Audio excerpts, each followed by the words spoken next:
Hi friends, ಎಲ್ಲರೂ ಹೇಗಿದ್ದೀರಾ? ಎಲ್ಲರಿಗೂ ನನ್ನ ಯೂಟ್ಯೂಬ್ ಚಾನೆಲ್ಗೆ ಸ್ವಾಗತ. ಇವತ್ತು ನಾನು ನಮ್ಮ ಮನೇಲಿ ಬೇಳೆ ಮತ್ತು ಬೀನ್ಸ್ ಹಾಕಿ ಬಸ್ಸಾಂಬಾರು ಮಾಡ್ತಾ ಇದ್ದೀನಿ. ಬನ್ನಿ ಹೆಂಗೆ ಮಾಡೋದಂತ ನೋಡ್ಕೊಂಡು ಬರೋಣ. ನೋಡಿ, ಇವಾಗ 1 ಕಪ್ಪಷ್ಟು ಬೇಳೆ, ನಾನು ಅರ್ಧ ಕೆ ಜಿಯಷ್ಟು ಬೀನ್ಸ್ನ ತೊಗೊಂಡಿದ್ದೀನಿ. ಇದು ಚೆನ್ನಾಗಿ ವಾಶ್ ಮಾಡಿಕೊಂಡು ಕುಕ್ಕರಲ್ಲಿ ಇಟ್ಕೊಂಡಿದ್ದೀನಿ. ರುಚಿ ತಕ್ಕಷ್ಟು ಉಪ್ಪು ಹಾಕ್ಕೊಂಡು ಒಂದೆರಡು ವಿಸಿಲ್ ಬರ್ಸ್ಕೊಳ್ಳೋಣ.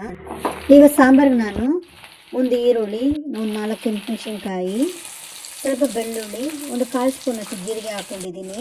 ಇವಾಗ ಇದಕ್ಕೆ ನಾನು ಸ್ವಲ್ಪ ಕರ್ಬೇವು ಸೊಪ್ಪು ಹಾಕ್ಕೊಳ್ತಾ ಇದ್ದೀನಿ. ಇವಾಗ ಚೆನ್ನಾಗಿ ಫ್ರೈ ಮಾಡ್ಕೊಳ್ಳೋಣ. ಇವಾಗ ಇದಕ್ಕೆ ನಾನು ಒಂದು ಹಚ್ಕೊಂಡಿರೋ ಟೊಮೆಟೊನ ಹಾಕ್ಕೊಳ್ತಾ ಇದ್ದೀನಿ. ಟೊಮೆಟೊ ದೊಡ್ಡದಿರೋದ್ರಿಂದ ನಾನು ಒಂದು ಹಾಕ್ಕೊಂಡಿದ್ದೀನಿ, ಚಿಕ್ಕದಿದ್ರೆ 2 ಹಾಕ್ಕೊಳ್ಳಿ.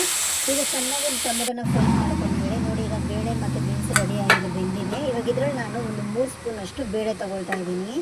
ಇವಾಗ ಇದನ್ನು ನಾನು ಈಗ ಸಾಂಬಾರು ರೆಡಿ ಮಾಡಿರೋ ಮಸಾಲೆ ಜೊತೆ ಹಾಕ್ಕೊಂಡು ಇವಾಗ ಇದನ್ನು ತಣ್ಣಗಾಗೋಕ್ಕೆ ತೆಗೆದಿಡ್ತಾ ಇದ್ದೀನಿ ಫ್ರೆಂಡ್ಸ್. ಇವಾಗ ಇದೇ ಬಾಣಲೆಯಲ್ಲಿ ಪಲ್ಯಕ್ಕೆ ಒಗ್ಗರಣೆ ಹಾಕ್ಕೊಳ್ಳೋಣ. ನೋಡಿ, ಇವಾಗ ಸಾಸಿವೆ ಸಿಡಿದ್ಮೇಲೆ ನಾನು ಇವಾಗ ಇದಕ್ಕೆ ಹಚ್ಕೊಂಡಿರೋ ಈರುಳ್ಳಿನ ಹಾಕ್ಕೊಳ್ತಾ ಇದ್ದೀನಿ. ಸ್ವಲ್ಪ ಕರಿಬೇವು ಸೊಪ್ಪು ಹಾಕ್ಕೊಂಡು ಸ್ವಲ್ಪ ಮೆಣಸಿನ್ಕಾಯಿ ಹಾಕ್ಕೊಳ್ತಾ ಇದ್ದೀನಿ. ನಿಮಗೆ ಖಾರ ಎಷ್ಟು ಬೇಕೋ ಅಷ್ಟು ಹಾಕ್ಕೊಳ್ಳಿ. ಸ್ವಲ್ಪ ಮೆಣಸಿನ್ಕಾಯಿನ ರುಚಿ ತಕ್ಕಷ್ಟು ಉಪ್ಪು ಹಾಕ್ಕೊಳ್ತಾ ಇದ್ದೀನಿ. ಇವಾಗ ಇದನ್ನ ಚೆನ್ನಾಗಿ ಫ್ರೈ ಮಾಡ್ಕೊಳ್ಳಿ.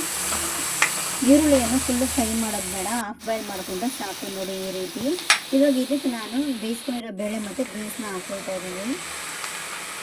ಹಾಕಿದ್ಮೇಲೆ ಇದು ಸ್ವಲ್ಪ ಚೆನ್ನಾಗಿ ತಿರುಗಿಸ್ಕೊಳ್ಳೋಣ. ಉಪ್ಪು ಖಾರ ಚೆನ್ನಾಗಿ ಹಿಡಿಯೋಕ್ಕೆ ಒಂದು 5 ನಿಮಿಷ ಸ್ವಲ್ಪ ಹಂಗೆ ಫ್ರೈ ಮಾಡ್ಕೊಳ್ಳೋಣ. ಫ್ರೆಂಡ್ಸ್, ದಯವಿಟ್ಟು ಇವಾಗ ನನ್ನ ಯೂಟ್ಯೂಬ್ ಚಾನಲ್ನ ಸಬ್ಸ್ಕ್ರೈಬ್ ಮಾಡಿ, ನನ್ನ ವೀಡಿಯೋನ ಶೇರ್ ಮಾಡಿ, ಲೈಕ್ ಮಾಡಿ. ನೋಡಿ ಫ್ರೆಂಡ್ಸ್, ಈಗ ಪಲ್ಯ ರೆಡಿಯಾಗಿದೆ. ಇವಾಗ ನಾನು ತೆಗೆದಿಟ್ಕೊಂಡು ಈಗ ಸಾಂಬಾರಿಗೆ ರೆಡಿ ಮಾಡ್ಕೊಳ್ಳೋಣ. ಇವಾಗ ನೋಡಿ, ಮಸಾಲೆ ತಣ್ಣಗಾಗಿದೆ. ಇವಾಗ ಇದಕ್ಕೆ ನಾನು 1 ಸ್ಪೂನಷ್ಟು ಸಾಂಬಾರು ಪುಡಿ ಹಾಕೊಂಡಿದ್ದೀನಿ. ಇವಾಗ ಸ್ವಲ್ಪ ಹುಣಸೆನ ಹಾಕ್ಕೊಂಡು ಇದು ರುಬ್ಕೊಳ್ಳೋಣ. ನೋಡಿ, ಈಗ ಬೇಳೆ ನೀರು ರೆಡಿಯಾಗಿದೆ. ಇವಾಗ ಅದಕ್ಕೆ ನಾನು ರುಬ್ಕೊಂಡಿರೋ ಮಸಾಲನ ಹಾಕ್ಕೊಂಡು ಮಿಕ್ಸಿ ಜಾರ್ನ ತೊಳೆದು ಸ್ವಲ್ಪ ನೀರು ಹಾಕ್ಕೊಂಡು ನಮ್ಗೆ ಎಷ್ಟು ಬೇಕೋ ಅಷ್ಟು ಸಾಂಬಾರನ್ನ ನೋಡಿಕೊಂಡು ನಾವು ನೀರು ಹಾಕ್ಕೊಳ್ಳೋಣ.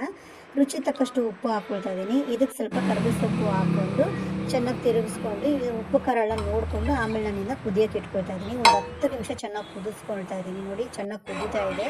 ನೋಡಿ ಫ್ರೆಂಡ್ಸ್, ಕುದ್ದಾಗಿದೆ. ಇದಕ್ಕೆ ನಾನು ಒಗ್ಗರಣೆ ಹಾಕ್ಕೊಳ್ತಾ ಇದ್ದೀನಿ. ಫ್ರೆಂಡ್ಸ್, ಎಲ್ಲರೂ ದಯವಿಟ್ಟು ನನ್ನ ಯೂಟ್ಯೂಬ್ ಚಾನಲ್ನ ಸಬ್ಸ್ಕ್ರೈಬ್ ಮಾಡಿ.